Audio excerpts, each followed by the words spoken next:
Good morning, नमस्कार। आज आप लोगों को शारदीय नवरात्रि का दूसरा दिन शुभकामना। और मेरे वीडियो के क्रम में ये दूसरा वीडियो होगा और आज का टॉपिक होगा प्रथम स्कूल का चयन। नए नए मम्मी पापा बने हुए यंगस्टर के लिए यह वीडियो समर्पित होगा। जब हम यंग होते हैं और अपने बच्चों के लिए हम स्कूल सर्च करते हैं कि हमारा बच्चा अब स्कूल जाने लायक हो गया और 1 साल के बाद ही प्लानिंग करने लगते हैं।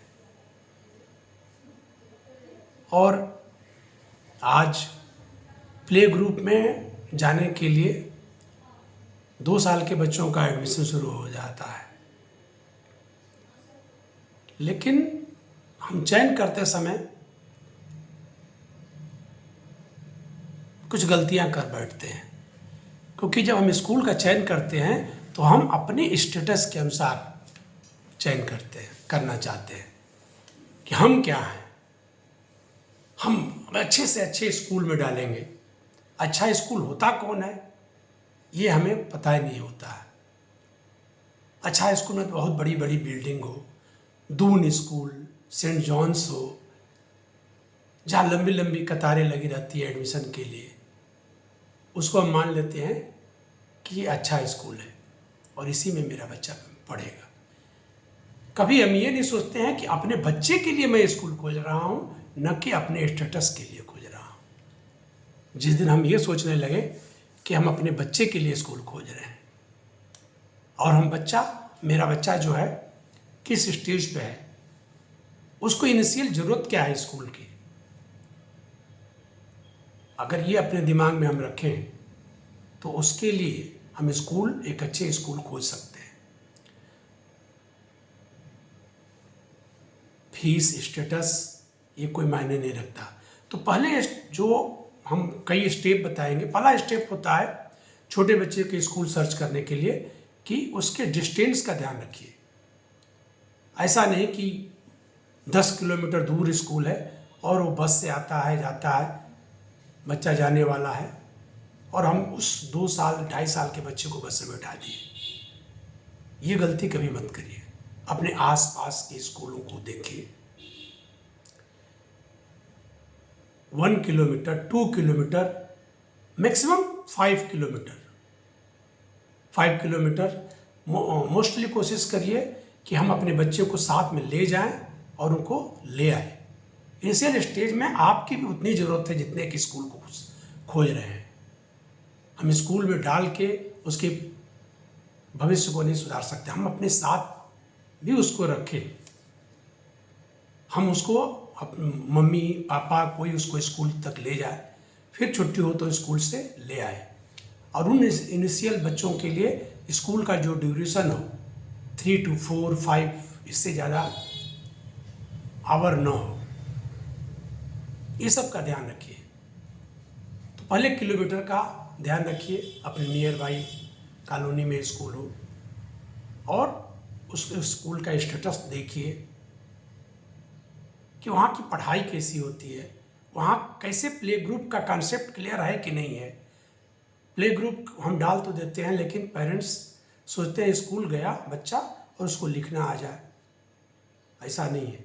प्ले ग्रुप का मतलब होता है बच्चों को बैठना आ जाए, स्कूल का कॉन्सेप्ट समझने, बोलना आ जाए, अपने एज के बच्चों के बीच में बैठना आ जाए। इसीलिए उसका नाम होता है प्ले ग्रुप। मतलब खेल खेल में बच्चे सीखे, जहाँ खेलने की सुविधा हो और उस खेलने के माध्यम से ही बच्चा का एजुकेशन हो।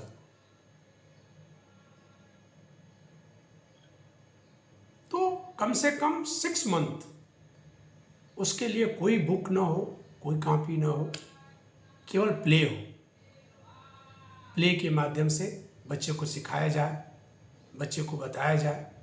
ऐसे स्कूल को चयन कीजिए। तो पहला डिस्टेंस, दूसरा प्ले ग्रुप का कॉन्सेप्ट वहाँ क्लियर है कि नहीं, ये देखें। तो इसके लिए बहुत बड़ा स्कूल होना जरूरी नहीं है, क्योंकि बहुत बड़े स्कूलों में क्या होता है, वहाँ पर बड़ा स्कूल है तो मोस्टली उन स्कूलों में 10th और 12th के लिए तैयारी होती है, और उन छोटे बच्चों को क्रम में लगा हुआ है, चलते चले जाते हैं। लेकिन आप जहाँ ऐसे जगह डालिए जहाँ 5th तक हो, 8th तक स्कूल हो, प्ले ग्रुप चलता हो वहाँ, ताकि उन एक एक बच्चे पर ध्यान दिया जाए। आप देखेंगे बड़े बड़े समय में, पहले के समय में बड़े बड़े घरों में, चाहे हमारे गुरुदेव रविंद्र हों, रविंद्रनाथ टैगोर हों, ऐसे बहुत हस्तियाँ हैं जो कि इंडिविजुअल घर में पढ़ाई की अपने प्राइमरी लेवल का। तो प्राइमरी लेवल पर ऐसे स्कूल में एडमिशन होना चाहिए कि जहाँ ईच एंड एवरी स्टूडेंट पर फोकस किया जाए। केवल संख्या जहाँ पर है और वो सिस्टम में आ जाते हैं, आते हैं, तो इंडिविजुअल का वहाँ ध्यान नहीं रखा जाता है, क्योंकि वहाँ जो ब्राइट स्टूडेंट हो हर जगह वो फोकस में रहते हैं और उन्हीं पर फोकस किया जाता है। और जो बच्चे जो हमारे मीडियाकर होते हैं, चाहे अभी जो लर्नर प्रोसेस में होते हैं, वो छूट जाते हैं, और जब छूट जाते हैं शुरू में तो लास्ट तक छूटे रहते हैं। तो इनका ध्यान रखें आप। और कुछ लोग सोचते हैं कि नहीं, हमारे बच्चा जो है 2 साल में क्यों पढ़ने जाएगा, हम तो पढ़े थे 5 साल हो गया था, 10 साल हो गया था, स्कूल गए थे। तो जो प्राचीन काल के जो समस्याएं थी, स्कूल नहीं था, और उस जो युग में मैं जिया हूँ, मेरे साथी बुजुर्ग जिए हैं, वो आज का बच्चा नहीं जिएगा। आज का परिवेश दूसरा है, आप उसके परिवेश में डालिए। अपनी लाइफ के बारे में सोचिए कि मैं ऐसे किया हूँ इसलिए ये मेरा पोता भी, मेरा बेटा भी करेगा, ऐसा नहीं। समय परिवर्तन हो गया है। आज बच्चों को खेलने के लिए अपने घर में जगह नहीं है, ग्राउंड नहीं है, कॉलोनियों में कोई पार्क नहीं है, तो बच्चा एक घर में रहते रहते परेशान हो जाता है। इसलिए उसे जरूरी है स्कूल में डालना। वहाँ हम जो प्ले ग्रुप के जो बच्चे, छोटे बच्चों को मम्मी पापा बहुत बढ़िया एजुकेशन दे सकते हैं, लेकिन स्कूल क्यों ज़रूरत है? क्योंकि उस एज के एक ग्रुप नहीं दे सकते हैं। हमारे घर में एक ही बच्चा है, तो हम जितना पढ़ाएंगे, कितना देंगे, लेकिन वो आपसे उतना नहीं सीखेगा जितना अपने ग्रुप के बच्चों को देख के सीखेगा। तो ये ग्रुप हम नहीं दे सकते हैं, इसलिए उसको ग्रुप में देना जरूरी है, इसलिए प्ले ग्रुप में डालना जरूरी है। और ये सब का ध्यान रखते हुए डिस्टेंस का ध्यान रख लिए, फिर स्कूल का ध्यान रख लिए, फिर वहाँ की जो टीचर, टीचिंग, इंफ्रास्ट्रक्चर, सब देखने के बाद आप जो डिसाइड करते हैं अपने बच्चे के लिए डिसाइड करिए। आप अपने स्टेटस के अनुसार मत जाइए, क्योंकि वहाँ बच्चा पढ़ता है। और छोटे बच्चों का क्यों भेजना चाहिए? आप NPA 2020 का नाम सुने हैं, उसमें भी कहा गया है कि 3 इयर्स के बच्चों के लिए नर्सरी क्लास में जाना जरूरी है। वहाँ पूरे स्कूलिंग सिस्टम को 4 टाइप में आपको बांट दिया गया है। उसको मैं बता रहा हूँ। पहला स्टेज जो है फाउंडेशन है, ये नर्सरी टू क्लास 2 5 ईयर का ये स्टेज होगा। जो क्लास नर्सरी में पढ़ेंगे वो 3+ के बच्चे होंगे। LKG, फिर UKG, फिर क्लास 1, क्लास 2, ये 5 ईयर का एक ब्लॉक बनाया गया है। फिर नेक्स्ट स्टेप जो होगा वो प्रिपरेटरी स्टेज होगा, जो क्लास 3rd to 5th होगा। और 3rd स्टेज में 6 to 8 स्टेज होगा। इसको जो है मिडिल स्टेज कहते हैं। नेक्स्ट जो है हमारा सेकेंडरी स्टेज 9 to 12 होगा।